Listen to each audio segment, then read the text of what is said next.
cómo se pronuncia. Bueno, chicos, entonces otra vez. Pero, ¿cómo se pronuncia aquí? ¿El auxiliar o cuál? Ah, bueno, el auxiliar es did. Did. Este va a ser el auxiliar para pasado. Ok, entonces recuerden que estas las vamos a llamar respuestas cortas. Yes, he did. No, he did not. O de manera contractada, didn't, que es la contracción de did not. El inglés es un idioma muy minimalista. Ellos no se complican tanto como lo hacemos nosotros en español. Si hacemos una comparación de la gramática inglesa con la gramática latina, pues con la del español, la nuestra, la de nosotros es demasiadamente compleja. Y una cantidad de reglas y variantes y modificaciones verbales que el inglés carece de todo eso. Entonces, por esa razón, el inglés es mucho más fácil. Entonces, ellos tienen auxiliares. Entonces, los auxiliares, ¿qué hacen? Evitan que tengan que conjugar esos verbos con cada uno de los pronombres. Mientras que en el español eso no existe. El español sí tiene que conjugar cada verbo con cada uno de los pronombres. Y cada conjugación es una variante de ese verbo. En el inglés no. Entonces es una razón por la cual el inglés es más fácil. Entonces miremos, vamos a hacer esta negación. Vamos a hablar del sujeto, o sea, de he, ¿sí? Que es la persona de la cual yo estoy hablando. Ahora, otra vez, en la regla dice que debo utilizar el auxiliar. Otra vez, entonces, he did. Bueno, seguidamente, entonces, está la negación. He did not. He did not. Otra vez, el verbo. El verbo es work. He did not work. Y agrego otra vez el complemento. Entonces, ¿cuál es el complemento?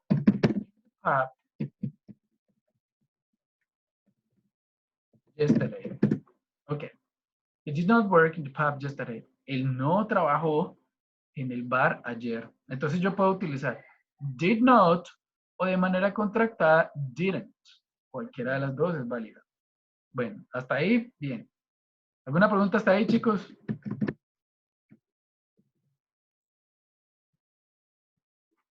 ¿Alguna pregunta? ¿Todo bien? Ok, that's right.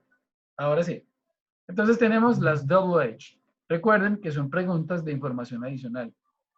¿Quién, cómo, cuándo, por qué, dónde?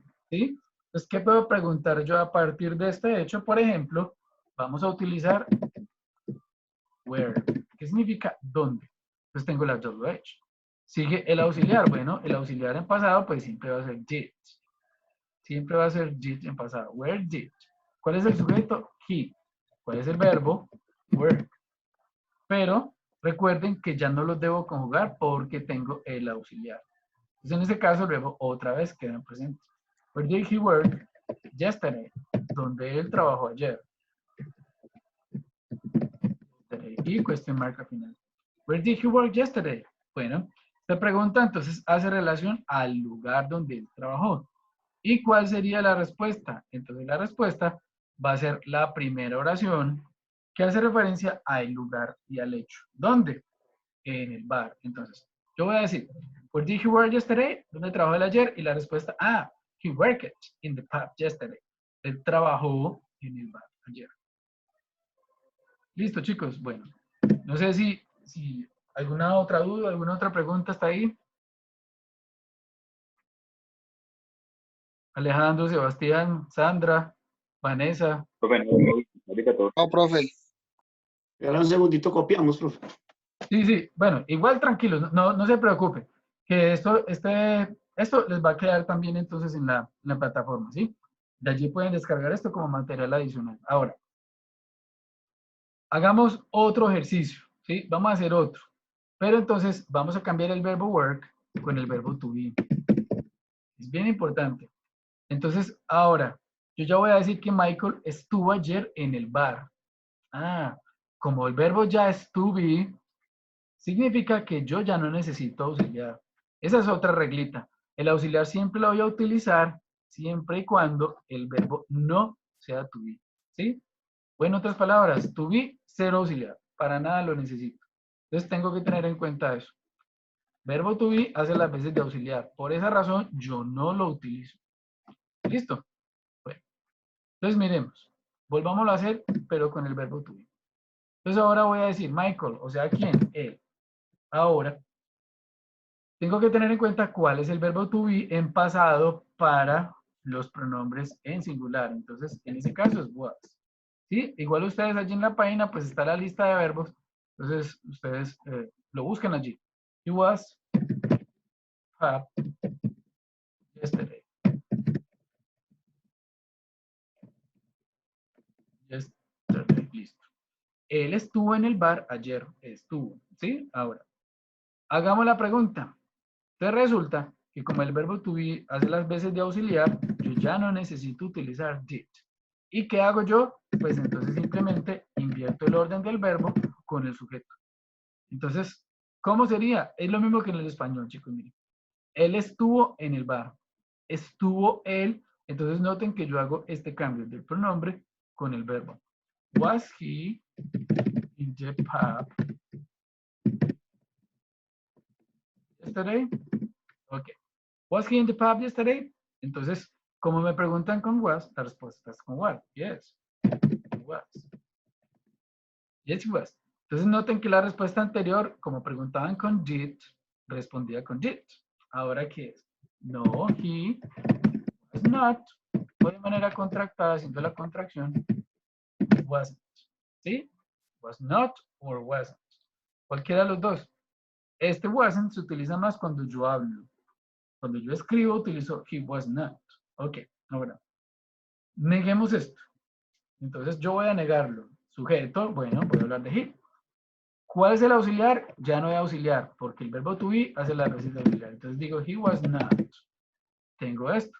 Como el verbo to be hace las veces de auxiliar, entonces lo pongo en el lugar donde viene el auxiliar. He was not. Ahora, como el verbo to be hace también las veces de verbo, omito el verbo, porque no tengo otro verbo acá que utilizar. Entonces voy a decir, él no estuvo. He was not. Yesterday. Y sería entonces la negación. Él no estuvo en el bar ayer. Ahora, con WH, ¿qué puedo preguntar yo? Por ejemplo, la razón del por qué estuvo. Entonces utilizo why. Ahora, como piden el auxiliar es el mismo verbo to be. Why was. ¿Por qué estuvo en the pub, en el bar, yesterday? ¿Sí? ¿Por qué estuvo él en el bar ayer? Entonces noten que no hay mucha diferencia de esto con el español. Como la gramática es universal, entonces es compartida. Se comparten reglas que son universales. Entonces, es por esa razón que se escribe teniendo en cuenta la ubicación de cada una de estas palabras. Profe, una consulta. Sí, dígame. Dice que queda un minuto pues de la conferencia. Se acaba y volvemos a entrar con el mismo link. Sí, si se corta, volvemos a entrar con el mismo link, chicos. Listo. Entonces, para que no se vayan a ir y estén pendientes. Listo. Entonces, en cualquier momento se cierra y volvemos otra vez ingresando. Bueno, chicos, entonces, ¿hasta aquí alguna pregunta, alguna duda? No, señor. ¿Está claro? Mr. Gerson, Johan. Sí, profe, todo claro. Listo. Vanessa, Sandra. Sí, profe, todo. Okay. En realidad, esto no es difícil. Lo único que deben hacer es tener la lista de verbos a la mano para ustedes consultar en el momento que necesitan un verbo en particular.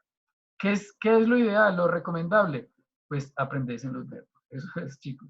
A medida que yo vaya aprendiendo vocabulario, pues entonces puedo ir avanzando en el aprendizaje de esta lengua, que no es difícil, créanme que no es difícil. De los idiomas más fáciles para aprender es este. Profe, ¿y el word para qué se utiliza? Bueno, entonces el where es para los plurales. Entonces recuerden que los plurales son they, you y we. ¿Sí? Esos son los plurales. Para los singulares utilizo was. Entonces, estuvo, estuvieron. ¿Sí? Esa es la diferencia del uno con el otro. Bueno, ¿alguna otra pregunta, chicos? ¿Dudas, sugerencias, inquietudes?